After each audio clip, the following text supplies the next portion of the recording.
Bonjour et bienvenue dans Passionné de Novlas. Dans cette vidéo je vais vous faire le résumé de l'épisode 86 de votre série préférée Le Gendre Parfait. Si vous êtes ici pour la première fois, n'oubliez pas d'aimer, de commenter, de partager et de vous abonner pour ne rien rater.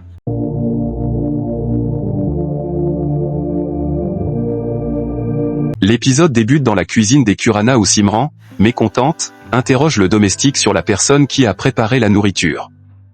Ce dernier lui révèle que Roshni a cuisiné pour Siddharth.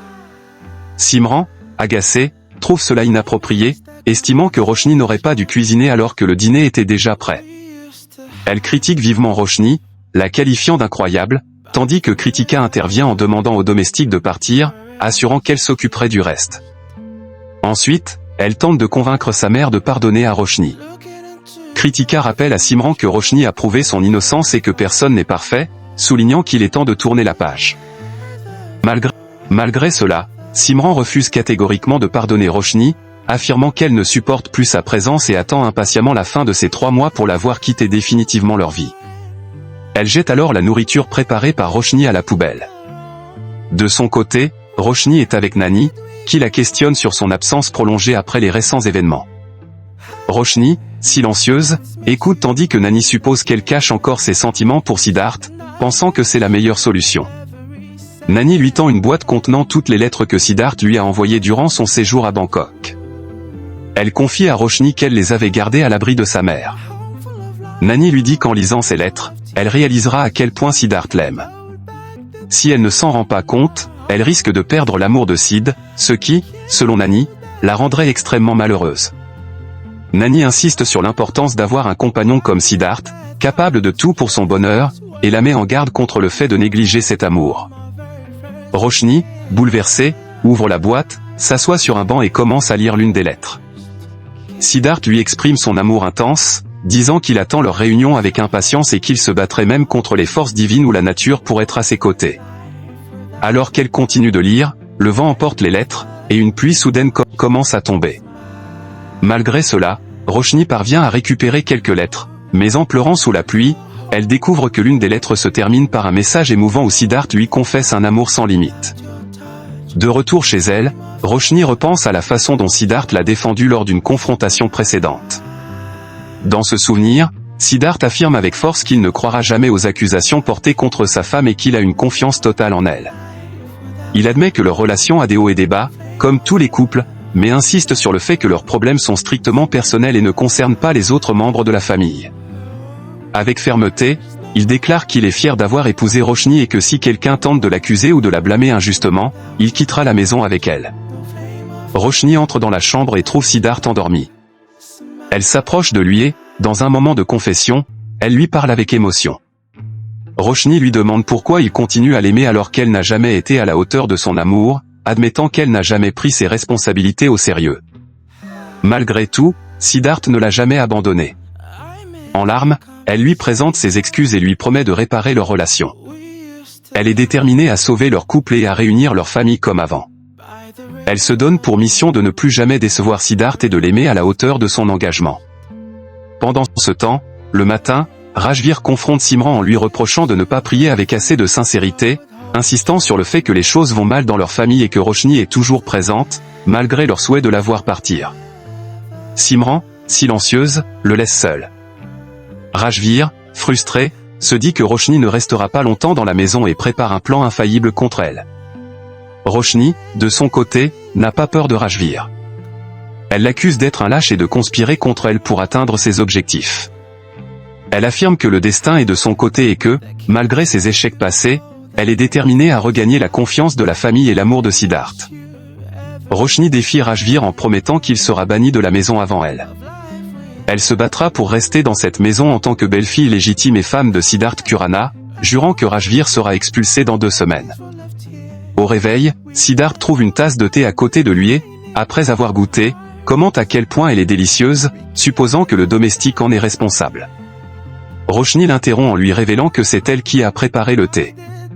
Surpris, Siddharth plaisante en disant qu'il devrait peut-être l'emmener chez un docteur, insinuant qu'il est surprenant qu'elle ait fait un tel geste pour lui. Leur échange léger reflète une dynamique de tendresse et de surprise entre eux. Roshni réfléchit à son amour pour Siddharth et trouve ironique que, malgré leur procédure de divorce, elle soit tombée encore plus amoureuse de lui. Elle se promet de ne plus jamais le laisser s'éloigner d'elle et de tout faire pour qu'il soit heureux. Alors qu'elle a préparé du thé pour lui, Simran entre dans la chambre et découvre la tasse. Simran interroge le domestique, Chambu, pensant qu'il est responsable, mais Roshni avoue que c'est elle qui l'a fait. Simran lui demande alors pourquoi elle agit ainsi, sachant que dans 2 mois, elle ne fera plus partie de la famille. Elle craint que Siddharth ne souffre quand Roshni partira et la supplie d'arrêter de jouer avec ses sentiments avant de quitter la pièce. Siddharth sort de la salle de bain et remarque l'air préoccupé de Roshni, mais elle lui répond qu'il n'y a rien et qu'elle reviendra tout de suite. Dans un autre moment, Nani interroge Samera sur ses valises, pensant qu'elle se prépare à partir, mais Samera explique qu'elle attend toujours la confirmation de sa date de départ. Nani essaie de rassurer Durga, qui semble inquiète de la façon dont Samera gère son travail. Malgré l'assurance que Samera n'a jamais eu de problème au travail, Durga reste méfiante envers l'entreprise. Pendant ce temps, Suki, frustrée de ne pas pouvoir enfiler une aiguille à cause de sa mauvaise vue, reçoit l'aide de Roshni. Voyant Roshni préoccupée, Suki devine que les mots de Simran l'ont blessée. Elle la conseille avec sagesse, lui expliquant que pour regagner le cœur de Siddharth, Roshni doit d'abord gagner celui de Simran. Suki, forte de son expérience en tant qu'ancienne belle-fille et maintenant belle-mère, encourage Roshni à faire un geste inattendu pour impressionner Simran. Elle lui rappelle que Simran n'est pas seulement sa belle-mère mais aussi une aînée qui mérite respect. Roshni confie alors à Suki ses sentiments. Elle raconte qu'autrefois, Simran l'avait aimée comme sa propre fille, et elle regrette de ne pas avoir su préserver cette relation. Aujourd'hui, elle est déterminée à regagner cet amour et la confiance de sa belle-mère. Suki lui assure qu'elle est sur la bonne voie et que tout s'arrangera si elle persiste dans ses efforts pour renouer avec Simran. Elle conclut en la rassurant que personne ne pourra la séparer de l'amour de sa vie une fois qu'elle aura regagné le cœur de sa belle-mère. Dans son bureau, Siddharth reçoit un dossier sur un homme nommé Baweja, dont il attendait des nouvelles. Son employé le met en garde contre Baweja, en soulignant son mauvais bilan, sa réputation douteuse, et son passé de 4 mariages. L'employé évoque également que Baweja est connu pour sa richesse obtenue par des moyens peu recommandables et son comportement déplorable envers les femmes. Sid, reconnaissant pour ces informations, décide qu'il doit à tout prix protéger sa cousine, Samera, de cet homme. Sid se rend alors au bureau de Samera et l'implore de démissionner immédiatement. Il la met en garde contre Baweja, insistant sur le fait que son patron n'est pas quelqu'un de bien. Samera, surprise par la demande de Sid, lui demande s'il a perdu la tête, rappelant combien elle s'est battue pour obtenir ce travail. Elle refuse de le suivre, pensant qu'il exagère. Sid lui explique alors que Baweja est mêlé à de nombreux scandales, incluant harcèlement sexuel et extorsion, et lui montre le dossier en question. C'est à ce moment que Baweja entre dans le bureau, demandant à Samera de le rejoindre pour discuter de dossiers importants. Sid, furieux, confronte Baweja, le qualifiant de manipulateur qui fait du mal aux femmes. Baweja, agacé, appelle la sécurité pour faire sortir Sid. Mais Sid, imperturbable, continue d'avertir Samera, insistant sur le fait que Baweja ne la respecte pas et la considère comme une proie. Sid menace Baweja, affirmant que si jamais il faisait du mal à Samera, il reviendrait et se chargerait personnellement de lui. Finalement, Samera, visiblement déconcertée par la confrontation, s'excuse auprès de Baweja pour l'incident. Baweja, tentant de calmer la situation, minimise l'affaire et accepte ses excuses. Simran est au téléphone, visiblement stressée par un engagement qu'elle doit honorer, tandis que Suki, qui l'entend, se plaint de l'état de la maison à l'approche d'un festival dans 10 jours. Suki critique Simran pour son manque d'implication dans les tâches ménagères, l'accusant de dépendre des domestiques. Elle appelle alors Roshni, sa belle-fille, pour lui rappeler qu'elles doivent toutes deux s'occuper de la maison. Suki insiste sur l'importance de l'exemple que Simran doit donner à Roshni, surtout avec la fête de la moisson qui approche, et leur demande de nettoyer immédiatement la maison, en vérifiant également les provisions dans la cuisine.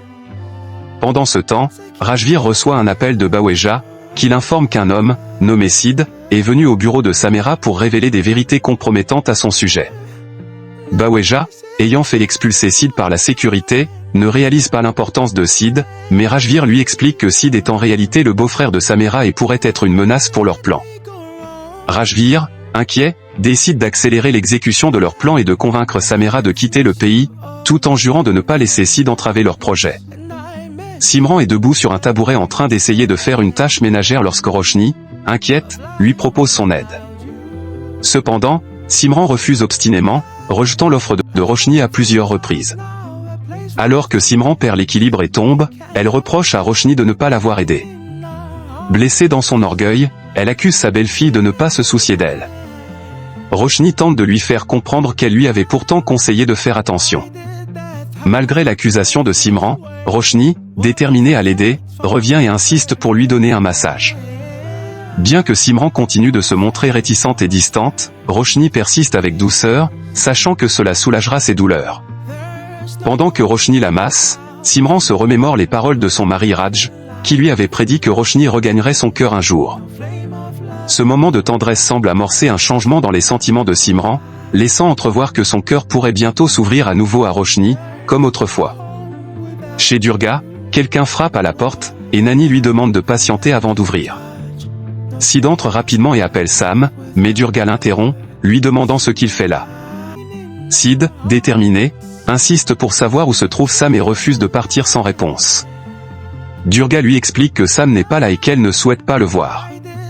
Sid explique alors à Nani que Samira est en danger en raison de son patron, Baweja, qu'il décrit comme un voleur et un homme affame. Nani, inquiète, lui demande des détails. Sid présente un dossier accusant Baweja de diverses infractions. Il essaie de contacter Sam, qui répond qu'elle est en route pour l'aéroport, prête à partir à l'étranger après avoir obtenu son visa. Malgré les mises en garde de Sid, Samira ne semble pas convaincue et refuse d'écouter les inquiétudes de sa famille. Baweja, de son côté, se dit qu'il doit agir rapidement pour garder Samira près de lui. Il réalise qu'il a oublié des papiers importants chez lui et ordonne au chauffeur de faire demi-tour. Il se prépare à gérer la situation avec la famille de Samira pour s'assurer qu'il n'y a pas d'interférence dans son plan. Durga tente de rappeler Sam, mais sa tentative échoue, laissant planer un doute sur la sécurité de Samira. Pendant ce temps, Baweja s'approche de Samira et tente de l'endormir avec un mouchoir, exprimant son désir de la garder pour lui seul. Durga, préoccupé par l'absence de réponse, s'inquiète de la situation alors que Baweja pense qu'il a désormais le contrôle total. C'est la fin de l'épisode. Merci d'avoir regardé, n'oubliez pas de vous abonner.